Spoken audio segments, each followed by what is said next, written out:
ಇಡ್ಲಿ ದೋಸೆ ಮಾಡೋದಕ್ಕೆ ಅಕ್ಕಿ ನೆನೆಸೋದು ಮರ್ತೋಗಿದ್ರೆ ತಲೆನೇ ಕೆಡಿಸ್ಕೊಳ್ಳೋದು ಬೇಡ. ಬೆಳಿಗ್ಗೆ ಎದ್ದ ತಕ್ಷಣ ಈ ರೀತಿ ಹೈ ಪ್ರೋಟೀನ್ ಇರುವಂತಹ ಒಂದು ಚಿಲ್ಲ ರೆಸಿಪಿನ ತಟ್ಟಂತ ರೆಡಿ ಮಾಡ್ಬೋದು. ನಮಸ್ತೆ ಎಲ್ಲರಿಗೂ, welcome back to my channel. ನಮ್ಮ ಕಡೆ ಇಡ್ಲಿ ದೋಸೆ ಹೇಗೆ ಫೇಮಸ್ಸೋ ಅದೇ ಥರ ಉತ್ತರ ಭಾರತದಲ್ಲಿ ಈ ರೀತಿ ಚಿಲ್ಲ ರೆಸಿಪಿಗಳು ತುಂಬಾ ಫೇಮಸ್. ಹಾಗೆ ನಾನಿವತ್ತು ಒಂದು ವೆರೈಟಿ ಚಿಲ್ಲ ರೆಸಿಪಿನ ಮಾಡಿ ತೋರಿಸ್ತಾ ಇದ್ದೀನಿ. ಇದಂತೂ ತುಂಬಾ ಹೈ ಪ್ರೋಟೀನ್ ಇರುವಂತಹ ಚಿಲ್ಲ. ತುಂಬ ಈಸಿಯಾಗಿ ಬೆಳಿಗ್ಗೆ ಎದ್ದ ತಕ್ಷಣ ಮಾಡ್ಕೋಬೋದು. ಹಾಗೆ ತುಂಬ ಸಾಫ್ಟಾಗಿ ತುಂಬ ಟೇಸ್ಟಿಯಾಗಿರುತ್ತೆ.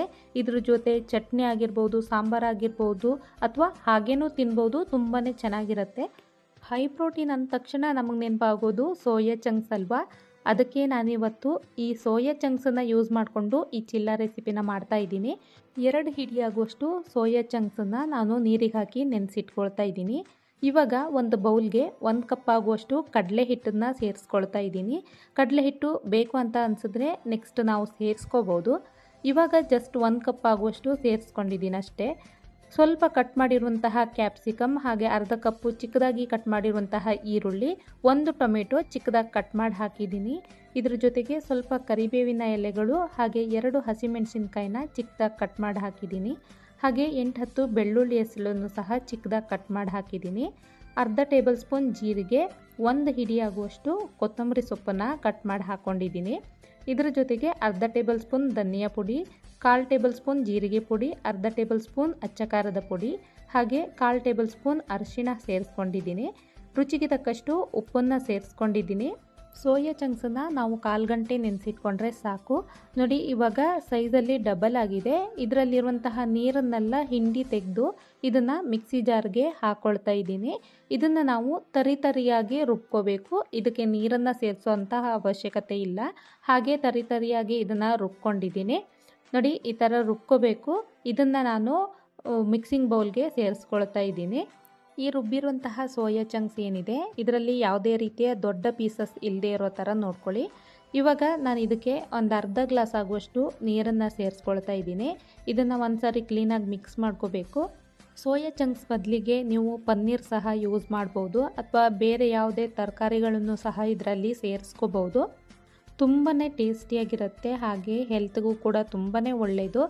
ಇದಕ್ಕೆ ನಾನು ನೀರನ್ನು ಸ್ವಲ್ಪ ಸೇರಿಸ್ಕೊಂಡು ಕನ್ಸಿಸ್ಟೆನ್ಸಿನ ಅಡ್ಜಸ್ಟ್ ಮಾಡ್ಕೊಳ್ತಾ ಇದ್ದೀನಿ. ತರಕಾರಿ ಎಲ್ಲ ಸ್ವಲ್ಪ ಜಾಸ್ತಿ ಹಾಕಿರೋದ್ರಿಂದ ಹಿಟ್ಟು ಸ್ವಲ್ಪ ಕಡಿಮೆ ಆಗಿದೆ. ಹಾಗಾಗಿ ನಾನು ಇದಕ್ಕೆ ಮತ್ತೆ 1/4 ಕಪ್ ಆಗುವಷ್ಟು ಕಡಲೆ ಹಿಟ್ಟನ್ನು ಸೇರಿಸ್ಕೊಳ್ತಾ ಇದ್ದೀನಿ. ಮತ್ತು ಕನ್ಸಿಸ್ಟೆನ್ಸಿ ಅಡ್ಜಸ್ಟ್ ಮಾಡೋದಕ್ಕೆ ನಾನಿಲ್ಲಿ ಸ್ವಲ್ಪ ನೀರು ಸೇರಿಸ್ಕೊಂಡು ಮಿಕ್ಸ್ ಮಾಡ್ಕೊಳ್ತಾ ಇದ್ದೀನಿ. ಮಾಮೂಲಿ ದೋಸೆ ಬ್ಯಾಟರ್ ಎಲ್ಲ ಬರುತ್ತಲ್ವ, ಅದಕ್ಕಿಂತ ಸ್ವಲ್ಪ ತಿಕ್ಕಾಗಿರಬೇಕು. ತುಂಬ ನೀರಾಗಿದ್ದರೆ ಚೆನ್ನಾಗಿರೋದಿಲ್ಲ.